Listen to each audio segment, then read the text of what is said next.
Bendiciones, hermanos. Vamos a abrir nuestras Biblias al Evangelio de Jesucristo según San Marcos, perdón.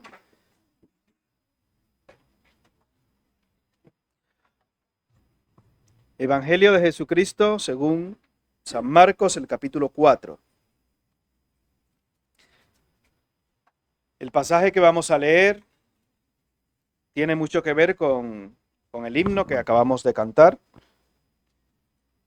Y ese himno relata, en parte al menos, este suceso que vamos a leer aquí en la Escritura. Marcos capítulo 4, versículos 35 al 41. ¿Lo tenemos? Nos ponemos de pie un momento para que así se oxigenen los pulmones y las rodillas se pongan ahí bien, solo un ratito. Y voy a leer para vosotros, para hacerlo así un poquito más ágil, este pasaje. Dice la palabra de Dios. Aquel día, cuando llegó la noche, les dijo, pasemos al otro lado. Y despidiendo a la multitud, le tomaron como estaba en la barca, y había también con él otras barcas. Pero se levantó una gran tempestad de viento, y echaba las olas en la barca, de tal manera que ya se anegaba. Y él estaba en la popa durmiendo sobre un cabezal, y le despertaron y le dijeron, Maestro, ¿no tienes cuidado que perecemos? Y levantándose reprendió al viento y dijo al mar, Calla, enmudece. Y cesó el viento y se hizo grande bonanza. Y les dijo, ¿por qué estáis así amedrentados? ¿Cómo no tenéis fe? Entonces temieron con gran temor y se decían el uno al otro, ¿quién es este que aun el viento y el mar le obedecen? Padre, te damos gracias porque sabemos que en medio de la tormenta podemos descansar y confiar en ti. Gracias, Padre, porque tenemos la certeza que con una palabra tuya la tormenta se calma, los vientos enmudecen. Padre, gracias porque podemos tener tu palabra con nosotros y te pedimos que en esta mañana nuestros corazones estén dispuestos, contritos y humillados para escuchar tu palabra. Que seas tú el que nos hables y no el hombre. Santifícanos en tu verdad. Tu palabra es verdad. Gracias, Padre eterno, por este tiempo y si alguno no te conoce, pedimos que en esta mañana tu Santo Espíritu le convenza de pecado, de justicia y de juicio. En el nombre de Jesús. Amén. Se pueden sentar, hermanos.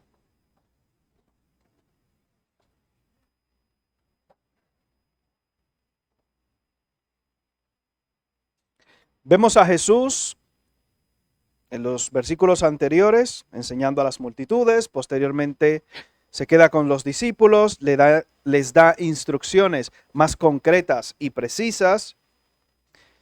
Y cuando termina todo esto que hemos visto en los capítulos anteriores y en los versículos anteriores, Jesús les dice a los discípulos en el versículo 35, pasemos al otro lado.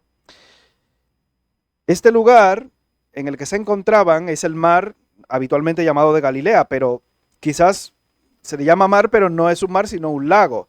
Otros nombres que recibe este lugar es el lago de Tiberíades y también Kineret, porque su nombre deriva de una palabra hebrea, kinor, que significa arpa. Y por la forma que tiene, aparentemente como un arpa, este lugar se llama de esta manera, este lago.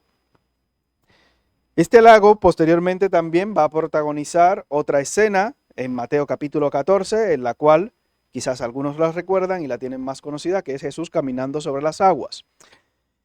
Se dice, estuve mirando de este lugar, que es quizás el lugar más bajo sobre el nivel del mar de la tierra, o uno de los más bajos, y que eso hace que en un lago, en lo cual quizás entendemos que no debería ser así, pero en este lugar, por esa condición que tiene propiamente dicha, tiene la cualidad de que se forman tormentas muy fuertes, muy severas ahí. En un lago tú esperas que el agua sea bastante tranquila, ¿no?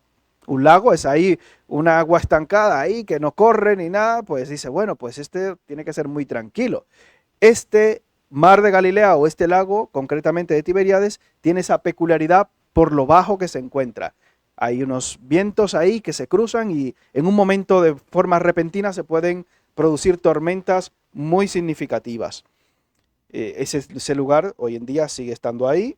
Lo único que, hasta donde tengo entendido, tiene bastante menos cantidad de agua. Obviamente, como ustedes saben, con los años ha habido problemas, etcétera, calentamiento global y todas estas cosas que dicen. Bueno, lo dejamos ahí aparte para no darle muchas vueltas.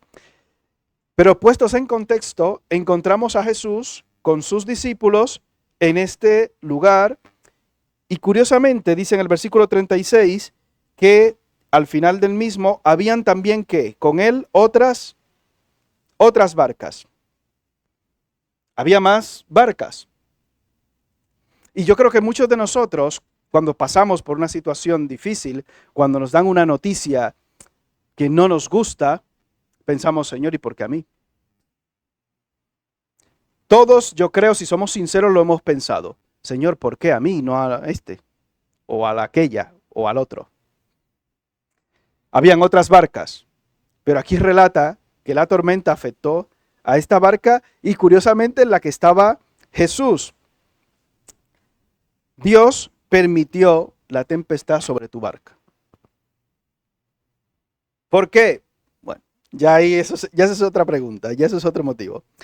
No, es que me han echado mal de ojo. ¿Habéis oído eso, no? Aquí en España no sé si se usa eso. Se dice que el mal de ojo. En mi país, por ejemplo, hay una piedra negra que le llaman azabache. Y a los bebés se le pone esa piedrecita como una pulsera para que no le echen ni le caiga mal de ojo. Eso a Claudia, a ti te la pusieron, Claudia, ¿no? Pero que lo ponen en tu país, ¿a que sí? Ah, bueno, bien. El país de Claudia ponen esa piedrecita. Creo que todavía lo siguen haciendo eso, ¿no? La piedrecita tiene un puñito negro así, así mismo, curiosamente, un puñito negro. Le llaman azabache, una piedra que se llama azabache. ¿Sí? Es en un cordón rojo que la atan la piedrecita, pero es una piedrecita en forma de mano. No sé, que no recuerdo qué es lo que significa. Exactamente, sí que la indique que esté en la mano de Dios el bebé, pero bueno. Es que me han echado mal, es que mala suerte. Eso es que has pasado por debajo de una escalera. Hay gente que cree esas cosas y que es muy supersticiosa. Aún dentro de las iglesias a veces encontramos gente así, con pensamientos de este tipo. Eso es que has roto un espejo, ¿no? ¿Cuántos años que te caen? Y dice, uff, 7. No hay coincidencias en los designios de un Dios soberano, hermano. No hay coincidencias. El Señor, si permite una tormenta en tu vida, es con un propósito. La tormenta va a revelar lo que hay en tu corazón. Mire lo que pasó cuando los discípulos se vieron envueltos en la tormenta. Versículo 38, ¿qué hicieron? Versículo 38, y él estaba, Jesús, en la popa, durmiendo sobre un cabezal. ¿Y qué hicieron? Los discípulos le despertaron y le dijeron, Maestro, ¿no tienes cuidado que perecemos? ¿Qué aviso dio la tormenta antes de aparecer? En el versículo 37 dice que se levantó una gran tempestad. Y en el pasaje paralelo a este, que es en Lucas 8:23, la palabra que utiliza es se desencadenó. La tormenta en tu vida va a venir de manera repentina. No hay que avisarte. Es que Dios no me pidió permiso para mandarme esta situación. Dios no tiene que pedirle permiso a nadie. Dios no tiene que pedirte permiso a ti. ¿Le pidió permiso a Job para permitir una situación difícil en su vida? No. Hablaba con una persona que le ha tocado pasar en más de una ocasión por una situación bastante difícil de salud y decía, esto no es de Dios. Esto no es de Dios. Esto han sido unas personas con las que yo he estado, que yo digo, eso, mira, lo que tú tienes no se contagia ni se pega. Eso es algo de tu cuerpo, no es lo mismo que el COVID, que alguien te lo puede contagiar. Esto no es un virus ni una bacteria. Esto es algo que ha nacido de tus células. Sí, pero eso ha sido eso. Bueno, no hay coincidencias con Dios. No hay eso. ¿Van a venir de manera repentina? Sí. ¿Usted tiene que estar preparado? Sí. Muchas veces el creyente está preocupado por el futuro, por saber, ansioso. Y por eso ahí hablábamos, por ejemplo, ayer, en la reunión de hombres, que luego las chicas preguntaron, ¿qué es lo que han hablado en la reunión de hombres? Vamos a tener que invitar a las damas también a la reunión. Es una reunión espectacular que tenemos. Y bueno, sé que todos están muy curiosos, pero dentro de los temas que tratamos, salieron muchos temas ayer. Pero uno de ellos eran los pseudoprofetas y falsos profetas que hoy en día siempre viven diciendo, y el día X va a pasar esto y esto y esto, y vendrá el Señor con 4 huestes. Y nos dieron los hermanos algunos testimonios de algunos individuos claramente equivocados diciendo fechas concretas en las cuales venía el Señor, etcétera, etcétera. Y yo creo que muchas veces nosotros los creyentes también tenemos esa ansiedad de caer por esos derroteros y de querer saber, Señor, ¿qué me va a pasar dentro de 5 años? Señor, ¿dentro de 5 años qué? ¿Cómo voy a estar? Te dice el Señor, vas a tener un pie torcido. Ay, Señor, no, ¿qué vas a? Va a ser en 5 años, tranquilo. Espera a que pasen estos 5 años y disfrútalos. Sin poner muchos ejemplos. En este caso, el hermano William, que tiene un hombro que se ha lesionado. Hace 8 años, por ejemplo, ¿qué hubieras ganado tú con saber que dentro de 8 años te ibas a lesionar el hombro? Ibas a tener 8 años previos de preocupación innecesaria. Por ejemplo, he puesto un ejemplo porque es un ejemplo por el cual hemos estado orando y tal. Ya está mejor, pero tiene unas secuelas ahí. Y hay muchos hermanos con situaciones X que tú dices, wow, si hubieras sabido esto de antemano, simplemente te hubieras estado torturando 5 años antes. ¿Tiene algún sentido? No. Por eso somos tan dados a las profecías y a intentar tener el control. Los discípulos, en su autosuficiencia, en su cabeza, obviamente, como yo creo que la gran mayoría de nosotros, siempre tenemos esa necesidad y ese deseo de tener el control de. ¿Podían los discípulos controlar la tormenta? En el Salmo 107 habla de los que están en el mar, dice, y habla de que los marineros llegan al punto tal que pierden hasta la esperanza de vivir. Yo no sé si alguno de vosotros habéis pasado por algo así, ¿no? ¿Habéis navegado y tenido esa mala sensación? ¿No? Madre mía, no habéis vivido. Pues yo sí, yo lo voy a dar testimonio. 3 meses. Pues eso fue Pablo, el que estuvo... Yo he estado 3 veces. Eso fue Pablo. 3 veces, no 3 meses. Ah. Pues a mí me pasó, voy a dar mi testimonio, un testimonio ahí poderoso, como dicen los de... Pero estuve en Valencia o en Alicante fue que me monté en el barco grande, mediano. Pues eso, desde que salió al mar me puse malo. Así ya se puede imaginar usted si hubiera estado ahí yo con los discípulos. Y los niños me miraban así, yo vomitando. Y me dan un vaso de Fanta. Ah, fenómeno. Fatal, no me he vuelto a subir en ningún barquito de eso. Me puse malísimo. Si fueron 8 minutos más largos de mi vida. Fueron los 8 minutos más largos de toda mi vida. Yo digo, pero ¿y qué es esto? ¿Y he pagado para esto? Madre mía. Imagínate los discípulos, que dice la Escritura que era tal la tormenta que el agua se metía a la barca y tenían que achicar. Repentinamente, nuestra vida puede verse sorprendida por una tormenta. Y cuando veía algún comentarista que hablaba de este tema, decía, la actitud y la respuesta, la forma en la que se dirigieron los discípulos a Jesús, era una forma impropia y probablemente incorrecta. Y muchos de nosotros, principalmente hombres, y en ese sentido también fallamos. Bueno, las mujeres también, no se sientan ustedes, no vengan a venirse arriba. Las damas también. Muchos de nosotros, cuando estamos en medio de una tormenta, ¿usted sabe qué? Pagamos los platos rotos con lo que tenemos cerca. El hombre con la mujer o con los hijos, y la mujer también, a veces con el marido, y le habla mal o le trata mal, o a los hijos. ¿A que sí?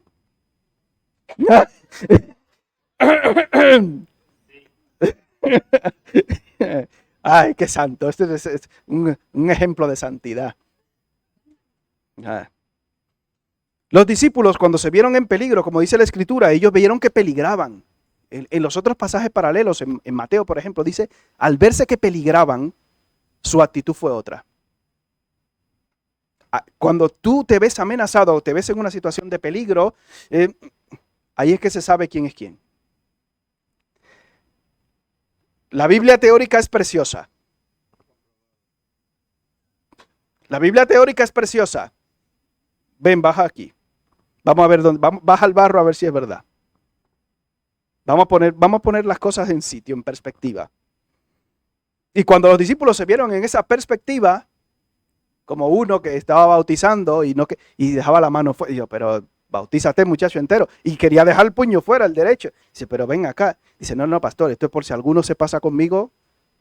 Este puño no está bautizado, ¿eh? Con este le doy. Claro, en una situación difícil, pues a veces salimos por la carne. Y quizás el tono en el que los discípulos se refirieron a Jesús al ver posteriormente su respuesta indica de que no fue el mejor tono. Pero quizás identificándonos con los discípulos podemos decir es que estaban en peligro de muerte. Estaban en una situación de mucho apuro. ¿Cuál es el detalle? Que muchas veces nosotros, como hombres o como maridos o como esposas o como padres, reaccionamos de esta manera brusca y luego no tenemos la cualidad de pedir perdón. Es hasta cierto punto natural que seamos impulsivos, bruscos en un momento concreto. Muchas veces los hijos no entienden esto, no ven el peligro y ven que solamente le has tirado del brazo y casi se lo arrancas. Pero lo que pasa es que venía uno de los patinetes estos a comérselo, a destrozarlo. Entonces el niño ve, papá me ha tirado del brazo. No, no es que te ha tirado del brazo, es que te he salvado de que te choque el del patinete, por ejemplo. Pero son detalles de este tipo. Los discípulos, Señor, ¿no te da cuidado que perecemos? Mira el Salmo 44. Deje un dedo ahí en Marcos, Salmo 44, versículos 23 al 26.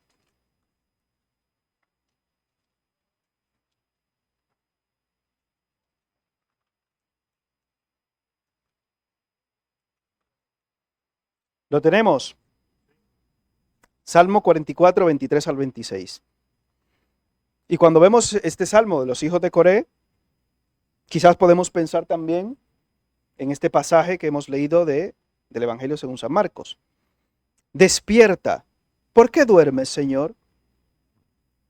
Despierta, no te alejes para siempre. ¿Por qué escondes tu rostro y te olvidas de nuestra aflicción y de la opresión nuestra? Porque nuestra alma está agobiada hasta el polvo y nuestro cuerpo está postrado hasta la tierra. Levántate para ayudarnos y redímenos por causa de tu misericordia. Creo que todos en algún momento hemos orado de esta manera. Todos en algún momento, en medio de la tormenta, hemos orado de esta manera. Señor, ¿dónde estás? En la cruz, ¿qué le dijeron a Jesús? ¿Dónde está tu Dios? Se encomendó a él, líbrele. No es sencillo, hermanos, ¿eh? No es sencillo esto. Si vamos a Deuteronomio capítulo 8, versículo 2, Génesis, Éxodo, Levítico, Números, Deuteronomio capítulo 8.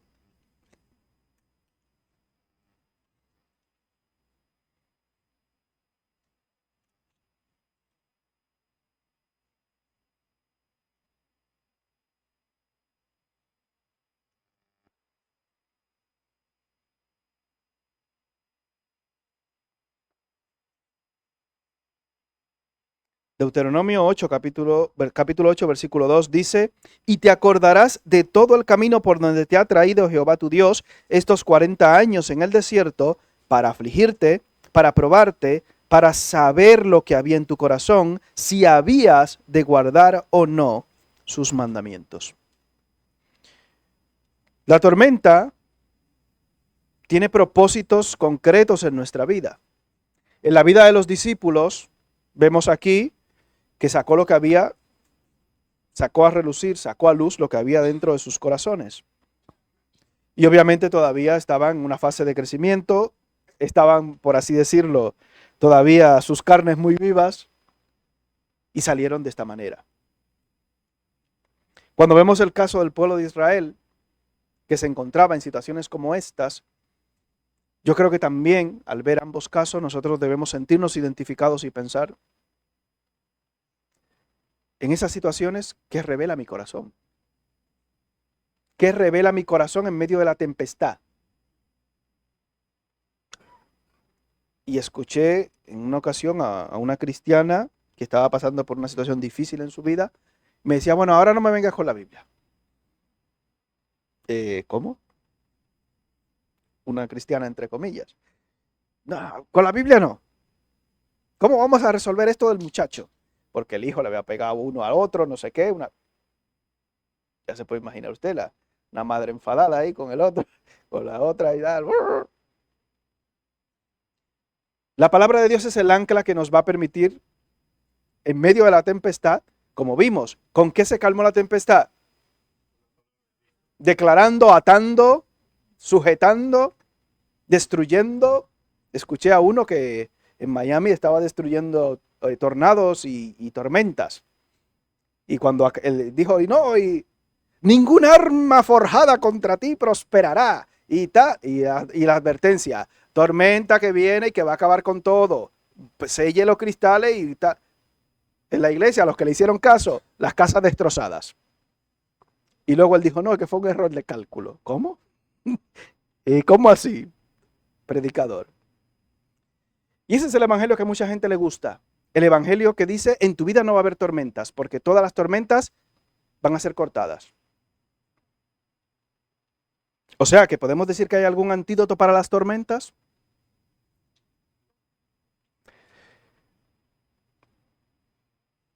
La desobediencia es una causa de tormentas. Bueno, ¿qué pasó con Jonás? Dios le dijo que fuera a Nínive. ¿Y dónde fue Jonás? A Tarsis. ¿Qué vino sobre la vida de Jonás? Por desobediente, una tormenta.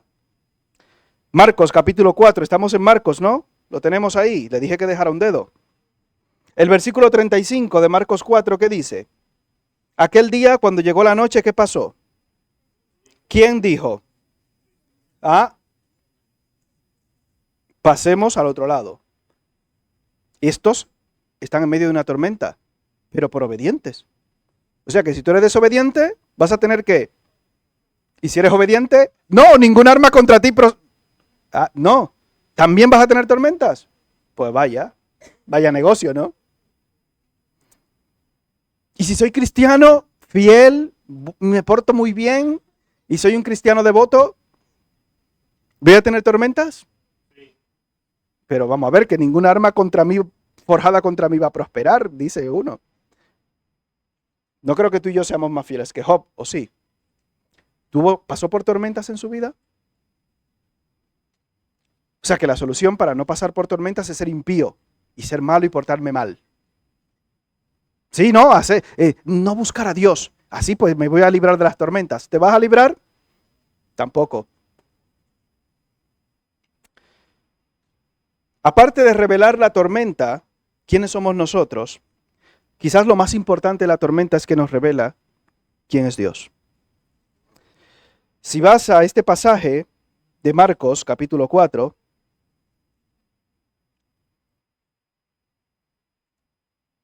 encontramos que en el versículo 40 Jesús les revela a ellos directamente también, aparte de ellos mostrarse como son, que son hombres de poca fe. No creo que ninguno aquí nos podamos definir como hombres de fe, de mucha fe. Es que yo, como me decía una señora, no, pastor, mire, es que yo creo mucho en Dios. Yo creo mucho en Dios.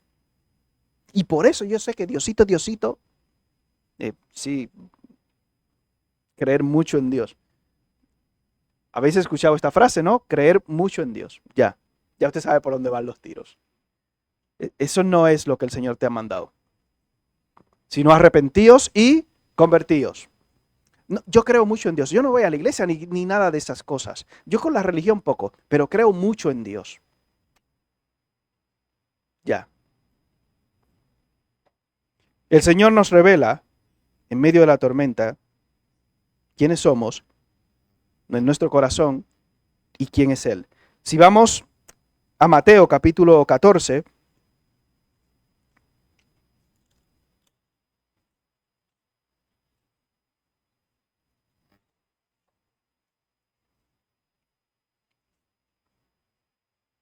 Si usted lee todo el pasaje, que no lo voy a leer por razones de tiempo, Mateo 14, versículos del 22 al 33, si usted lee todo el pasaje se va a encontrar con que los discípulos están en el mismo lago de Tiberíades, en el mismo mar de Galilea, otra vez. Esta vez Jesús les envía solo y le dice, ya yo les alcanzaré. Bien, ese es el pasaje donde Jesús camina sobre las aguas y Pedro también le acompaña. Y si vemos los versículos del 30 en adelante, vemos que en ese mismo lugar, obviamente, en ese mismo lago, se produce una tormenta. Versículo 30. Pero al ver el fuerte viento, en este caso Pedro, que estaba caminando sobre las aguas, dice, tuvo miedo y comenzando a hundirse, ¿qué hizo?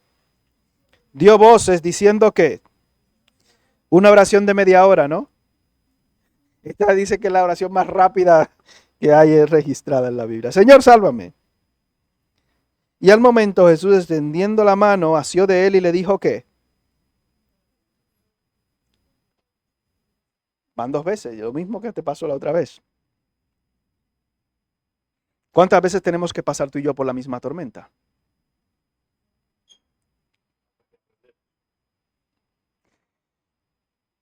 Uf. ¿Otra vez lo mismo? Sí. Señor, pero tú no has aprobado.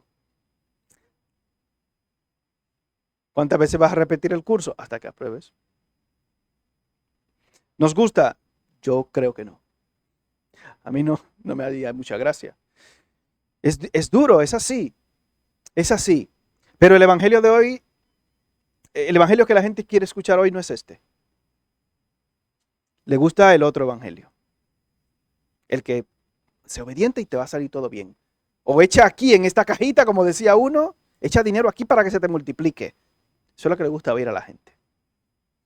Pero que vendrán tormentas a mi vida, eso no me gusta. No lo recibo, no lo recibo. Me decía, no lo recibo. Ya. O sea que la soberana eres tú o el soberano, no Dios. Señor, sálvame, hombre de poca fe, ¿por qué dudaste?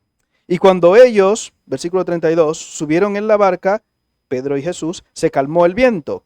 Entonces los que estaban en la barca vinieron y le adoraron diciendo, ¿quién es este? Algo había cambiado. En la primera tormenta, ¿qué dijeron ellos? ¿Quién es este?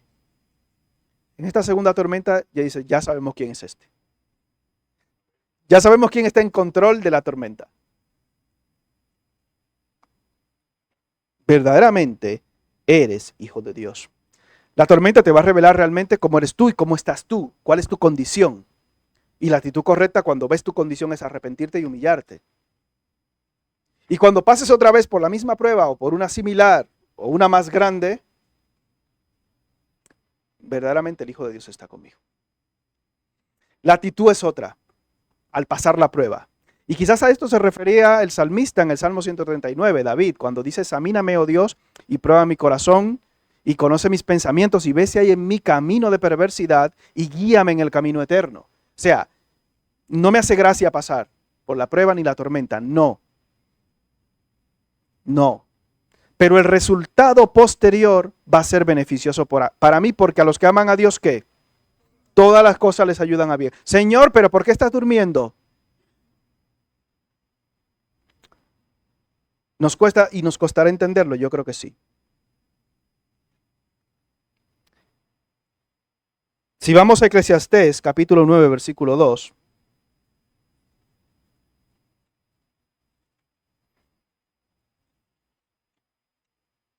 Salmos, Proverbios, Eclesiastés. Eclesiastés 9:2.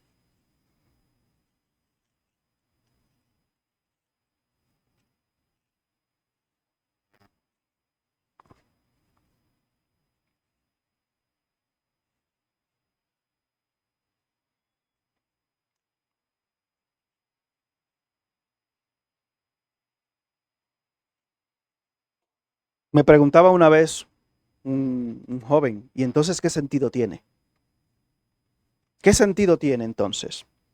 Si no lo encuentras, escucha el versículo y lo leemos. Versículo 2 del capítulo 9 de Eclesiastés. Todo acontece de la misma manera a todos. un mismo suceso ocurre al justo y al impío, al bueno, al limpio y al no limpio, al que sacrifica y al que no sacrifica, como al bueno, hacia el que peca, al que jura, como al que teme el juramento. El enfermo le da COVID, al impío le da COVID y a mí no. Porque ningún arma forjada contra mí también te da COVID a ti. Te da COVID, ¿no?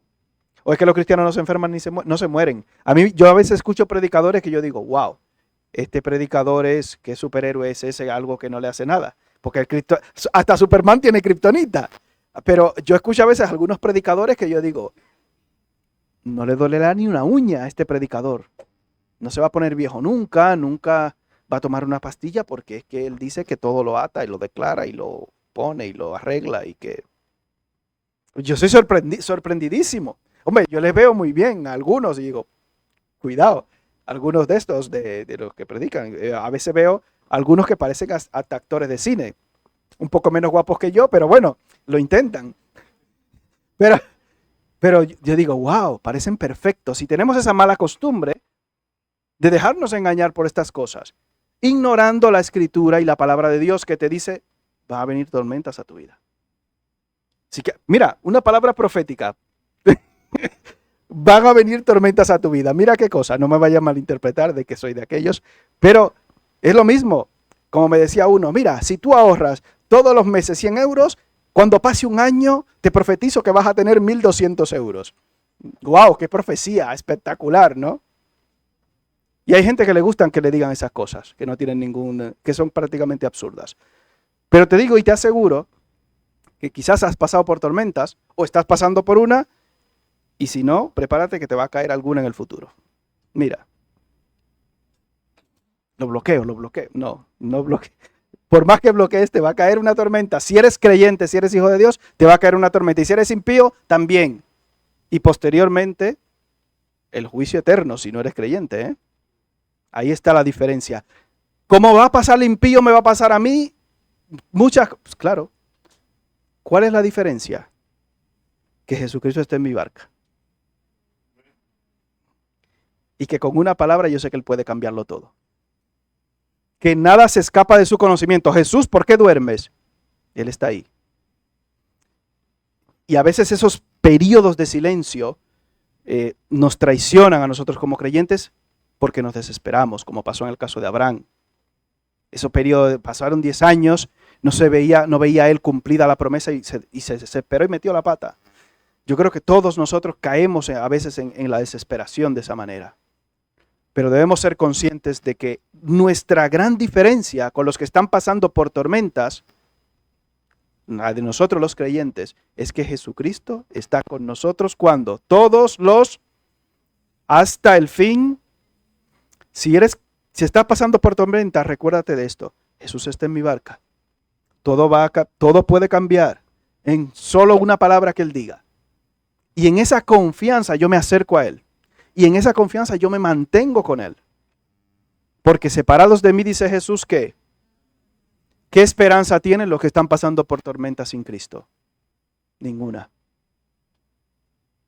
Pero sabemos que a los que aman a Dios, ¿qué? Todas las cosas les ayudan a bien.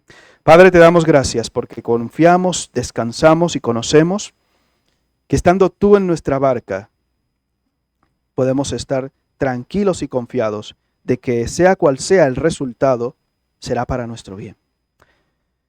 Padre, te pedimos perdón por nuestra incredulidad, nuestra falta de fe, porque el querer el bien está en nosotros, pero no el hacerlo. Padre, ayúdanos. Somos débiles, somos simplemente polvo. ¿Te acuerdas constantemente de nuestra condición y eres misericordioso para con nosotros, Padre? Ayúdanos a vivir vidas que te agraden, Padre eterno, y no estar pensando o pendiente de los resultados. Pueden venir las tormentas de manera repentina a nuestra vida, pero te damos gracias porque tú estás con nosotros todos los días hasta el fin del mundo. Y en medio de la tempestad, Señor, confiamos en que te vas a glorificar, porque así lo has prometido. Ayúdanos, Padre, a tener esa confianza que necesitamos cada día y que al pasar después la tormenta podamos seguir siendo moldeados a tu imagen y tu semejanza. Es necesario que pasemos todas las veces que sean necesarias por la tormenta para que el carácter de Cristo se refleje en nuestras vidas. Padre, nos miramos y falta mucho todavía por reparar, construir y labrar en nuestras vidas para ser semejantes a tu Hijo Jesucristo. Que podamos ser conscientes de ello, Señor. Y en base a eso, cuando caiga una tormenta, venga una tormenta a nuestras vidas, saber que es con el propósito de hacernos semejantes a Cristo. Gracias, Padre eterno, por tu misericordia. En el nombre de Jesús. Amén. Nos despedimos, hermano.